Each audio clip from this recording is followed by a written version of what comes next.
You're listening to the world of business and taxes with Mike Lodge, keeping you informed. So let's get started.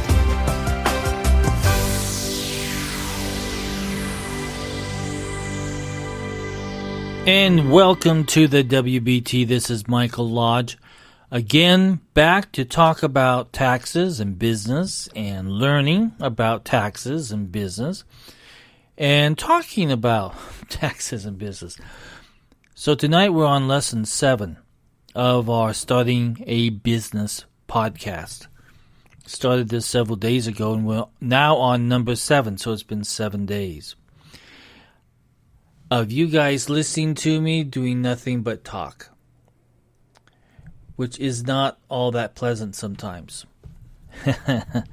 But anyway, so listen, we've talked about a lot about starting a business, and we have talked about what we need to do, how we need to plan, how we need to think things through, how we need to do our market research. We've talked about a lot. I hope that you go back and re-listen to some of those podcasts because you may need to go over it just one more time. It's like when you read a book and you're reading a page and then sometimes you have to read that page one more time to be able to grasp everything that we've talked about or that you've read about. So tonight we're going to be talking about the types of businesses that you're going to be starting.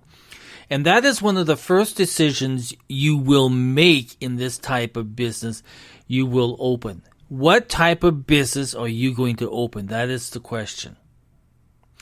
Before making your decision, explore the opportunities that are available, like a home-based or an online business. So let's talk about some of the businesses that are out there. Let's talk about the green business. Green businesses not only benefit the environment, but also use eco-friendly business practices as a means to market your products or your services. Learn more about how to get certified as a green business. And you can go onto the web and you can find that. Or you can go to my website where I put this podcast into a blog at www.wbtpod.com and click on the WBT blog. And this lesson that we're talking about right now is there. And there are clicks and links and everything there for you to flow. And then startups and high growth businesses. Those are startups commonly are technology-based businesses and have high growth potential. Learn more about how to start, run, and expand a startup or a high-growth business. And this is such a important topic at the moment because more and more companies are starting this way.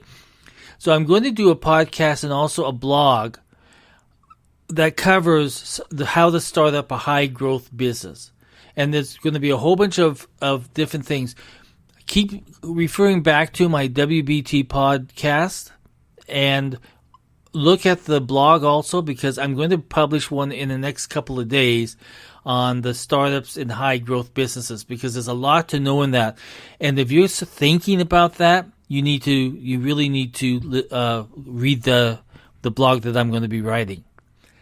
Home-based businesses. Many well-known companies like Apple and Ford started as home-based businesses. Can you believe it that Steve Jobs started it in his garage? So, if you're going to start a home-based business, you need to know what you're going to do.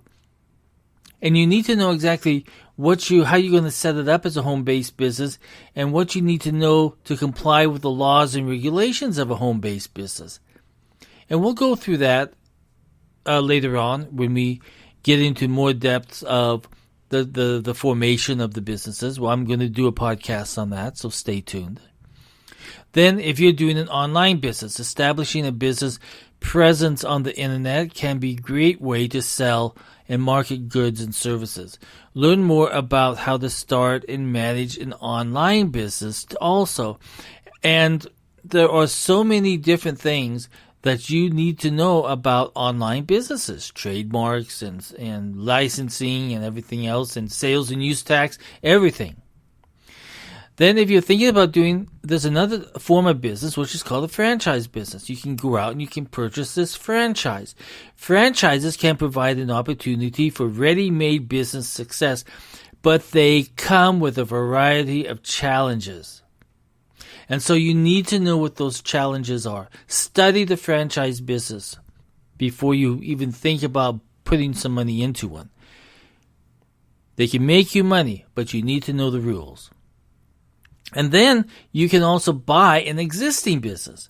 Buying an existing business can be less risky than starting one from scratch. However, know the terms of purchase before doing so. You need to know what is needed to be able to buy an ongoing business, and looking at their assets, looking at the financial statements, their balance sheets, their inventories, how they're running the business, their safety net plans, everything. You need to know everything about that business that you're buying. And then you need to ask the question, why are they selling? Then the other form of business is self-employed and independent contractors. So being a self-employed or an independent contractor can offer small business owners flexibility as well as challenges. Because when you're a self-employed individual, and I'll give you a good example. If you are doing Airbnb, you are self-employed. If you are driving cars for Uber or Lyft, you are self-employed. And you have some challenges there. You have to track your mileage. You have to track your repairs. You have to track the water that you put in your car expense, the maintenance on your car. There are rules to running a self-employed or being an independent contractor. Some of you may be nurses or physical therapists where you are contracted to a facility. You are an independent contractor. If you're getting a 1099, you are an independent contractor. And you are not an employee, but you are a self-employed individual. Then you also need to look at women-owned businesses. There's a lot of programs out there for women who are starting out in business. Learn about the wide range of federal programs available to help women own small businesses and also to start and grow and succeed. There's so many programs out there for women because they're known as, if a business is owned 51% by a woman, it's a woman-owned business.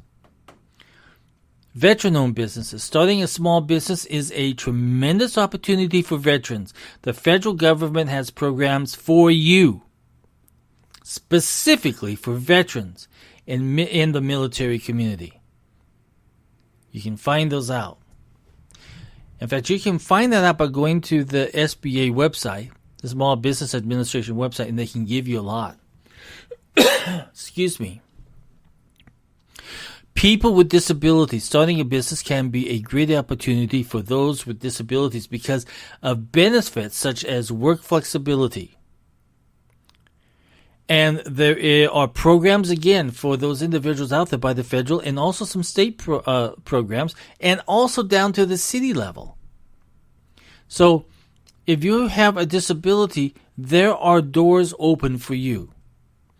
Young entrepreneurs, millennial entrepreneurs are the key to our nation's economic future. And there are some programs for you out there also. And so if you're a young entrepreneur, you have a lot going for you. I'm telling you, 2017, this year, is a good year for young people to start a business. If you plan it out right. So there are programs out there, federal resources to help aspiring small business owners succeed. You young people, you got it made. Then there's minority-owned business types, and there's the Native Americans, and there are programs out there also for them. The SBA is a strong advocate of minority and special ed audiences, and they know doing business with the government, also called government contracting, can be very lucrative endeavor for small business owned by minority-owned or Native Americans. So you have a lot of opportunity out there. I want you to go to my blog at www.wbtpod.com.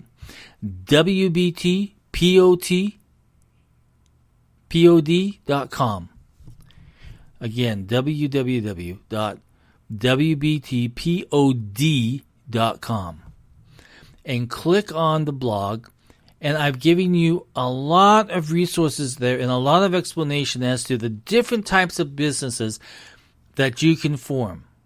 But remember everything that we've talked about before, about the organization, about doing the market research and looking at your local community research and looking at your competitors out there, that analysis that you need to do.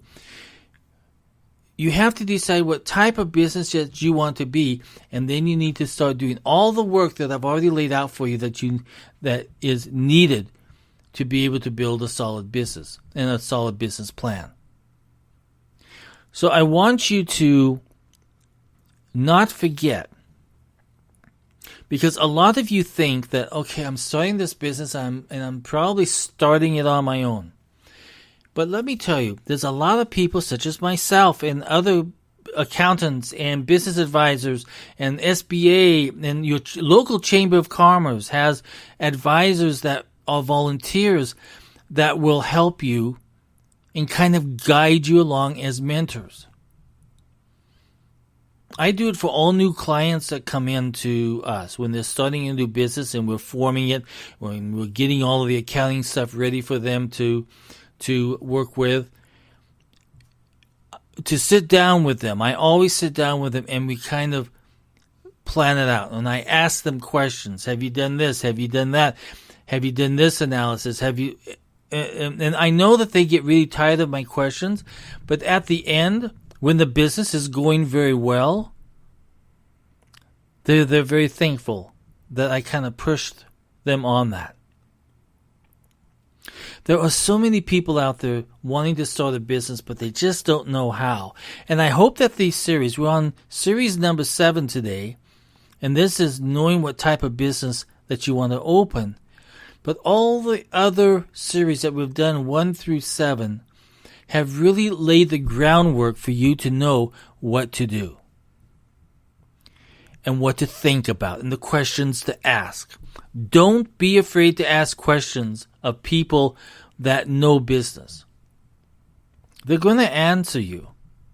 You might get a no, but don't give up. Ask again. I mean, that's how I am. I tell you, when I come into a board room and we're talking about the finances and we're talking about other situations in the company, I sit there and I know as I'm listening that I need to ask certain questions in order to guide the board or the individuals or the owners in which direction that they really need to go. So I'm a question asker. I love to ask questions. And we probably get more done by me asking questions because then we think about the process of what needs to happen within that company. You do the same thing. Do not be afraid to ask people questions. Don't be afraid to use your email and send an email. Don't be afraid to send a text or pick up the phone and call them directly. There's always somebody out there to help you, so don't be afraid to ask. So this was number 7. This podcast was brought to you by Lodging Company, a business advisory and tax firm. Go to www.lodge-co.com and learn more about what they can do for you. So I hope that helps you out today. Go out there. If you're planning your business, remember you've got to have that yellow pad next to you so that you're asking these questions and writing down the answers, and that you are participating strongly in trying to get to where you need to go. You are in control. Always remember that you are in control of starting this great day when you're starting your company. That's it for today. This is Mike Lodge, and thank you for listening to the W.